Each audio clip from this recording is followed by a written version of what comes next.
That feeling, that 3 seconds of silence, for most people, that is terrifying.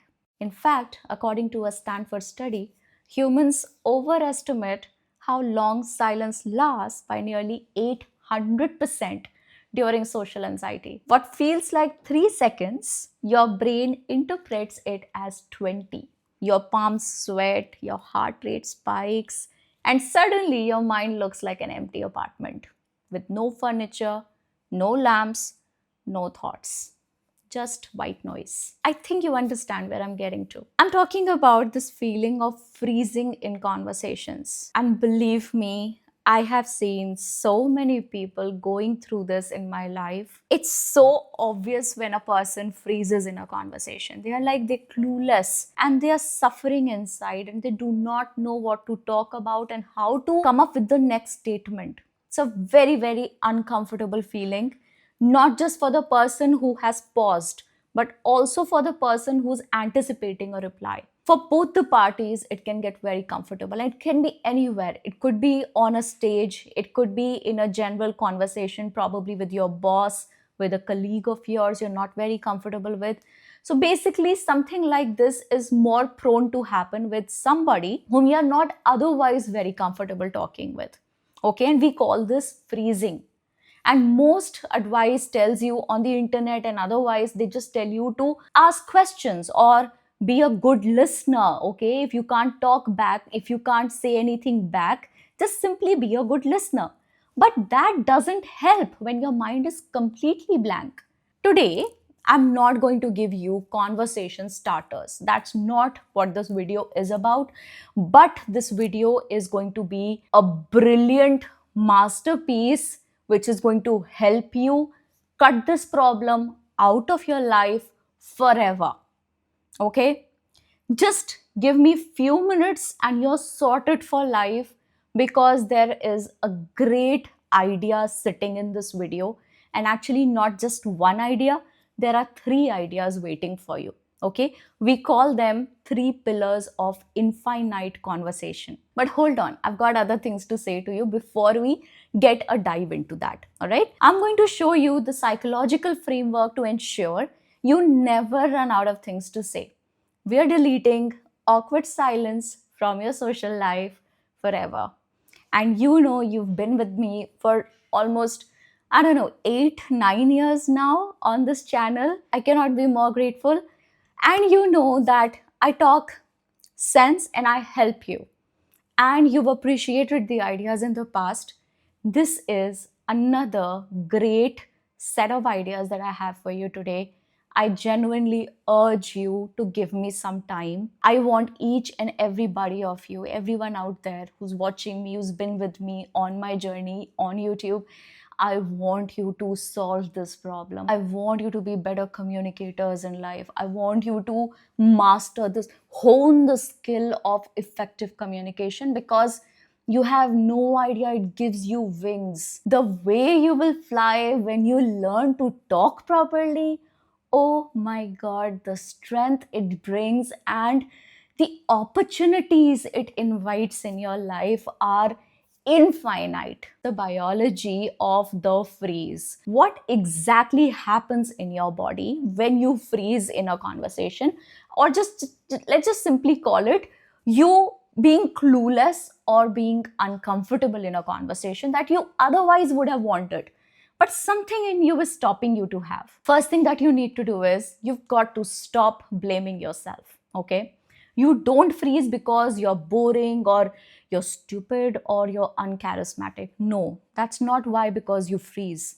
You freeze because your nervous system thinks you are in danger. You must be like, what? Danger? But I'm not. I'm just talking with someone. But you know it in your heart that sometimes just talking to somebody you're not very comfortable with can feel like lifting a mountain on top of your head. I don't know about you, but I'm totally well versed with this idea. I know how uncomfortable some conversations are. But some of those conversations are very fruitful for your career. They're very fruitful for your life forward. You can't just keep backing out of those conversations, because conversations open doors. They open doors to a better future for you. You cannot just keep yourself comfortable all the time. You've got to work on your weakness. You've got to strengthen your infirmities. You can't keep giving excuses because this is the only way a person can succeed. Out of your comfort zone, inside your effort zone. A study from the University of Wisconsin found that over 85% of people experience mental blanking during social evaluation, meaning either they are being watched at the time, or they feel they are getting judged or maybe questioned. All right, that's when 85% people get this feeling as if they are blanking out. All right, freezing in conversations is a biological defense mechanism. It's an automatic stress response where the body perceives a social or emotional threat. All right, danger, I told you, right? Social or emotional threat, and temporarily it shuts down the ability to respond or to communicate effectively. Now, here's what actually happens physiologically inside your body when you freeze in a conversation. The amygdala, so that is a part in your brain, it detects social threat, right? That's the first thing that happens. It signals the hypothalamus, again, another part of the brain. Your fight, flight, or freeze system turns on. The blood leaves your prefrontal cortex, that is the area that governs logic and creativity inside you. It leaves the prefrontal cortex and it goes to your legs so that you can run. And what happens as a result?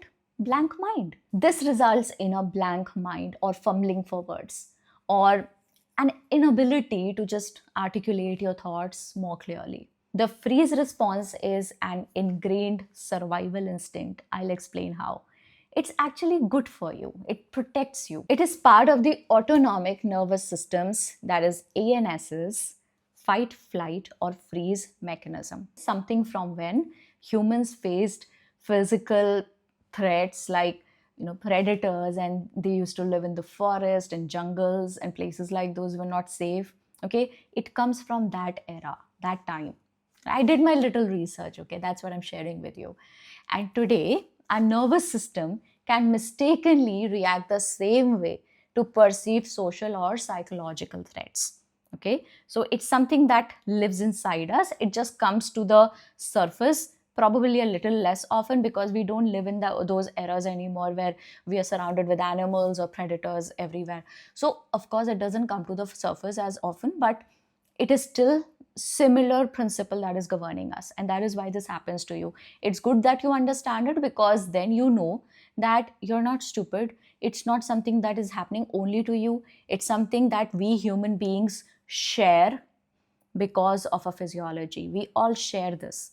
All right, so it's not just happening to you. And when does it happen? It happens when a tough question is asked to you, or you're speaking in public, or there is a potential conflict. That is when this system gets triggered, this mechanism starts to work on you. The same response that helped your ancestors survive tigers is sabotaging your office chats and your first dates. So, step number one is what I call the biological reset. Before you try to think of a witty line, now this is where most of us go wrong.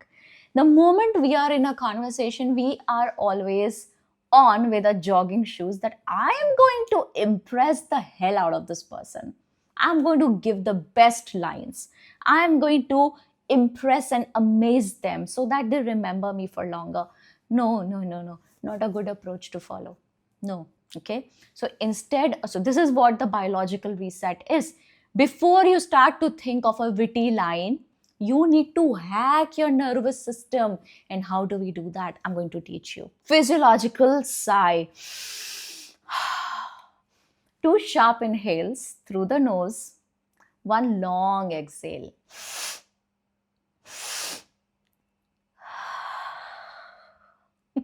Through the mouth. So, two inhales from the nose, one exhale through the mouth. It's science, not my idea. Not original at all. I copied it.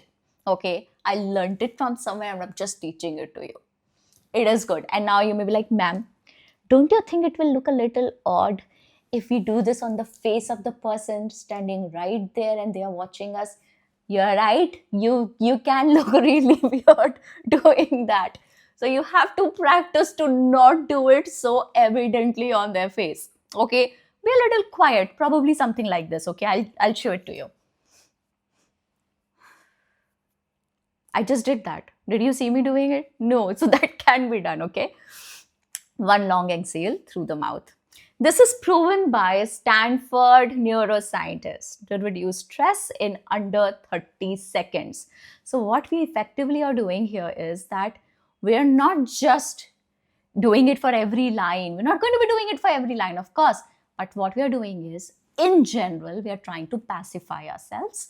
We are trying to bring a stress level down that, okay, you're here talking to this person. We understand. We don't want to have it. We don't want to have this conversation. But relax, everything is in control. Once you do this, in 30 seconds, you will feel more relaxed and the rest of the conversation will go smoothly. Okay, then you wouldn't have to stress this much and it will be much better from here. Okay, so this is something that you do only once. All right, and you can do it while drinking water or while they are finishing a sentence. You don't need to wait for them to finish.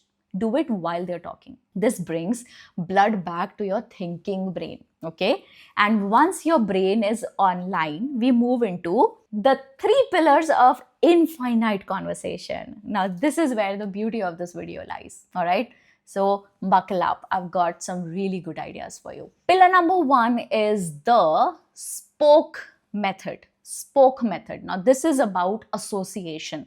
All right, I'll teach you what association I'm talking about. So freezing actually happens when you try to be perfect, right? We've established that you're looking for a witty line, and that's when it, most of the times, this is where you go wrong. You feel I'm going to come back with the most perfect version of a sentence, and then that does not happen, and then you panic and you're filled with anxiety, and basically your perfection is the enemy of your flow. Now, instead, what I want you to do is I want you to build conversations from associations, not perfect lines. And this is what the spoke method talks about. Imagine the last thing they said is a hub. All right. From that hub, create spokes. And spokes are your related ideas. Let's say they say, I just got back from a trip to Italy. All right. Now the center is Italy. Now what you've got to do is you've got to add four simple spokes. It could be pizza, which is food, airports or travel, Roman Empire, right? Mario or the pop culture. Your brain already makes these four connections automatically, but your social filter blocks them because you think that either they are too boring or they are too weird. So basically, what you do is you're already filled with ideas because it's brain's job to fill you with ideas, right? But you reject those ideas in order to find the perfect line, to be witty, to be more smart. How do we fix this? The fix is very simple. Just pick any spoke. I just gave you four. Pick any one from the four. Oh, Italy. Did you try the traditional Neapolitan pizza? So Neapolitan pizza is actually very special and it's literally in every restaurant available there. So you could just ask about that. Or you could ask, did you face the airport chaos? Be honest. Did you think of the Roman Empire every day? When you use spokes, one topic becomes infinite topics because then they come back with an answer and then you have an automatically come back. And that's how the conversation flows, right? Pick a random object. Now, this is how you train for something like this. Of course, you just can't go out there and expect yourself to have the best execution of the spoke method. You've got to practice. There needs to be some training drill. Now, here's your training drill. That's what you can do. And practice it right after this video, and I assure you it's going to help you. Pick a random object or a random person. Okay, let's just pick smartphones. All right, find 5 associations in just under 10 seconds. 5 under 10? Yes, they have to be random. See, the idea is to not judge, not allow yourself to judge, because that is where you're going wrong. You're hunting the perfection. You're looking for perfect lines and witty lines. We don't have to do that. We've got to stop doing that. When you practice this lowers your social filter and it boosts your speed of thought. So just practice it. Don't judge it beforehand. Once give it a shot. You might not be able to get it in the first 2 or 3 tries, but eventually you will. Okay, let's just practice it, okay?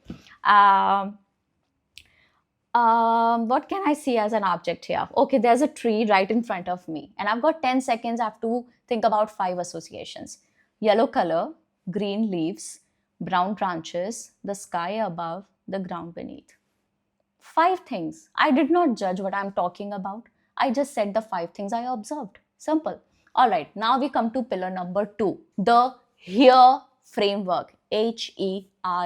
HERE framework. Now, this is about observation. This is for when people give dead end answers. You said something, but the answer they gave you is so dead that you are literally blank. What do you say next? Like you asked, how are you? And they are like, good. Most people will panic here, and it's all right. But this is actually the easiest place to start a real conversation. Use here.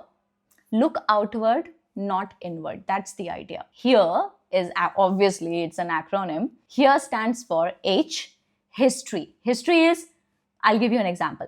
How have you been since last week? I mean, of course, you will say this to somebody you've met last week. So, how have you been since last week? E stands for environment. Is it just me or is it surprisingly cold here? That is environment, okay? R is role. Role is what they are doing. What are they up to? What were you heading to? Where were you going? All right, something like this. E is emotion. You seem super relaxed today. What changed? By the way, the environment is actually your biggest safety net here.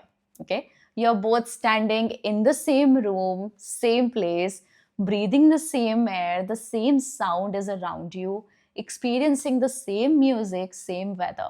So environment is the easiest one, but you can test with others also. All right, so this is HERE framework. H, history. E, environment. R, role. What are they doing? Where are they going? What are they up to? Whom were they with? Something like that. That is R for role. And last E is for emotion. So you're looking outward rather than inward. Now, outward because now you're observing the things around that person and what is happening with them rather than coming up with associations in your head. And that is why this is different from the spoke method. This is how it is different. Okay. Talking about it is, it's natural, it's not forced, and instantly breaks into view mode. It makes you feel like two humans are just existing together and they are in the same shared space. All right. So this was pillar number 2. Now we come to pillar number 3 of infinite conversations. The vulnerability pivot. This is really interesting. Now, here what happens is that you just accept that you froze. Okay, let's talk about the worst case scenario. The spoke method failed. It didn't happen. You couldn't come up with ideas. All right. The environment is boring. There's nothing to observe, nothing to ask to this person. Nothing is working. You have absolutely no idea what to say. You're freezing. Your mind is blank. What do? Every trick has failed. You feel the freeze is happening inside you. Here's the solution.